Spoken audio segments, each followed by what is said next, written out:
गहरी सांसें लो और अपना पूरा ध्यान जो है वो अपनी आने और जाने वाली सांस के ऊपर केंद्रित करो।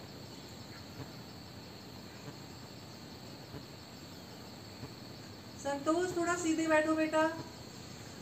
हाँ,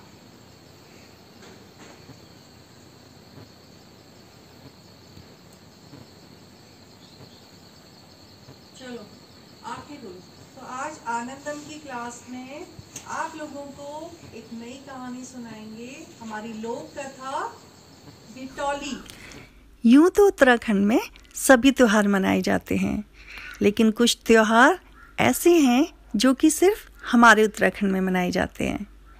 उनमें से एक त्योहार है बिटौली, जो कि चैत्र के महीने में मनाई जाती है। बिटौली का अर्थ होता है बच्चों भेंट करना। इसमें जो विवाहिता स्त्री होती है उसको उसके मायके से चैत्र के महीने में उपहार स्वरूप कपड़े, मिठाई, पकवान, बहुत सारी चीज़ें दी जाती हैं। चैत्र के महीने में विवाहिता स्त्रियां जो होती हैं वो अपने मायके से आने वाली बिटौली का बहुत बेसब्री से इंतज़ार करती हैं और मायके से आई जो उनकी बिटौली होती है उसको वो आसपास के लोगों में बांटते हैं। इसके पीछे कई कथाएं हैं, जिनमें से आज एक कथा मैं आपको सुनाऊंगी। बहुत समय पहले किसी गांव में देवली और नरिया नाम के दो भाई बहन रहते थे। देवली बड़ी थी और नरिया छोटा। दोनों में आपस में बहुत प्रेम था। नरिया अपनी दीदी से बहुत प्रेम करता था और देवली भी अपने भाई नरिया पे जान छिड़कती थी। दोनों साथ खेलते थे, साथ खाते थे, हमेशा साथ रहते थे। धीरे धीरे समय बीता और दोनों भाई बहन बड़े हो गए। देवली का विवाह उसके माता पिता ने एक दूर के गांव में कर दिया। देवली विदा होकर अपने ससुराल चली गई और जो नरिया था वो अकेला रह गया। अब क्या हुआ, ससुराल दूर होने के कारण देवली जो थी वो अपने मायके में बहुत कम आ पाती थी। उधर नरिया अपनी दीदी को याद कर करके बहुत उदास रहता और वहाँ देवली अपने भाई को बहुत याद करती। वो अक्सर खेतों में जब काम करती थी तो उस दिशा की तरफ देखती थी जिस दिशा में उसका मायका था।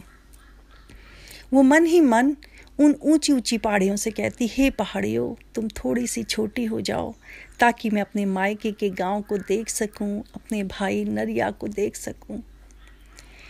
देवली अक्सर सपनों में कहती, मतलब वो देखती थी अक्सर सपनों में कि उसका भाई जो है नरिया वो उससे मिलने के लिए आ रहा है। और नरिया भी अक्सर अपनी माँ से सवाल करता कि दीदी यहाँ क्यों नहीं आती है माँ, वो कब आएगी, मुझे उसकी बहुत याद आती है। तो उसकी माँ कहती कि बेटा उसका ससुराल बहुत दूर है, वहाँ बहुत काम होता है, इसलिए वो नहीं आ पाती है। तो नरिया कहता कि माँ दीदी नहीं आ सकती तो क्या हुआ, मैं तो जा सकता हूँ ना दीदी से मिलने। तो उसकी माँ कहती है, बेटा तुम अभी बहुत छोटे हो, यहाँ से वहाँ तक का जो रास्ता है वो काफ़ी लंबा है। रास्ते में जंगली जानवरों का डर है और पहाड़ हैं बड़े बड़े, नदियाँ हैं, नाले हैं, गधेरे हैं, तुम कैसे जाओगे। नरिया माँ की बात सुन करके चुप हो जाता है और अपनी दीदी को याद करके उदास हो जाता है। वहाँ जो देवली थी बच्चों, वो भी अपने भाई को और अपने मायके को याद कर करके उदास रहती है और यहाँ नरिया अपनी दीदी को याद कर करके सो जाता है। एक दिन नरिया ने जिद पकड़ ली अपनी मम्मी से और बोला कि नहीं, मुझे ना दीदी से मिलने जाना है और मैं ज़रूर जाऊँगा। मैंने उसे सपनों में देखा है, वो बहुत उदास हो रही थी और मुझे याद कर रही थी। तो उसकी माँ भी आखिर कब तक रोक पाती ना बच्चों। तो माँ ने कहा, ठीक है कल सुबह जाना, क्योंकि दीदी के घर खाली हाथ थोड़ी ना जाओगे। मैं दीदी के लिए बहुत सारे पकवान बनाऊंगी, उसके लिए सामान रखूंगी, तब तुम उसको लेकर के जाना।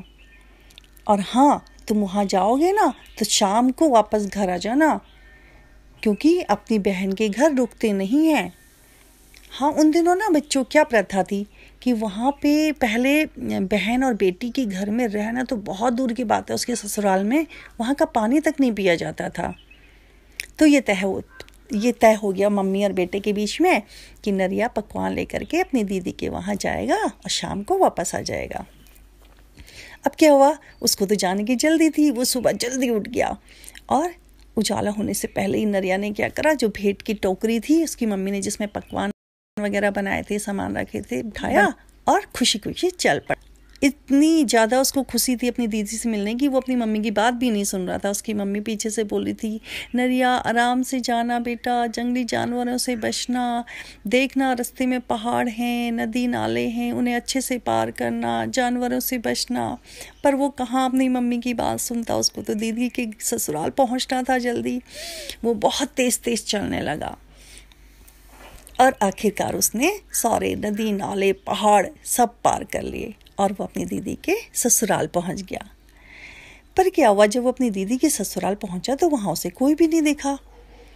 फिर उसने ऊपर जाके देखा, जैसे आप लोगों का होता है ना, चाक बोलते हो जिसको आप लोग, वहाँ जा कर के उसने देखा कि उसकी दीदी सो रही थी। उसको लगा मेरी दीदी दिन भर काम करके इतनी थक गई है कि वो बेचारी सो गई है और उसको नींद आ रही है। उसने अपनी दीदी को उठाना उचित नहीं समझा। वो उस टोकरी को वहीं पे रखकर अपनी दीदी के उठने का इंतज़ार करने लगा। 2 घंटे बीते, 3 घंटे बीते, लेकिन उसकी दीदी उठी नहीं।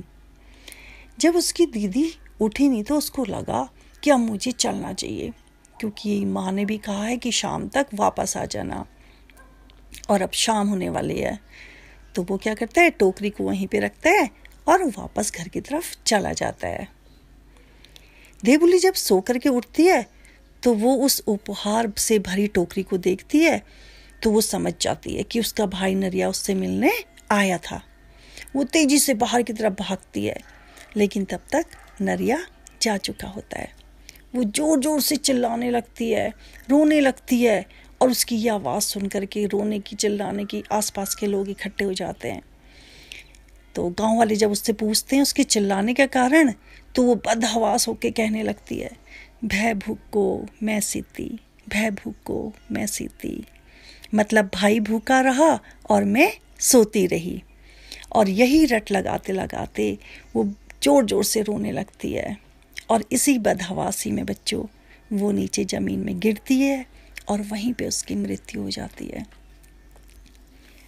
कहते हैं कि उसने फिर से एक बार जन्म लिया घुघुती चिड़िया के रूप में। और आज भी बच्चों चैत्र के महीने में वो चिड़िया बोलती है, भय भूको मैं सीती, भय भूको मैं सीती। आप लोग कभी चैत्र के महीने में गौर से सुनना, घुघुती चिड़िया यही बात रटती है हमेशा। तो बच्चों तब से चैत्र के महीने में इस त्योहार भिटौली को मनाया जाता है। तो कैसी लगी बच्चों आप लोगों को ये कहानी?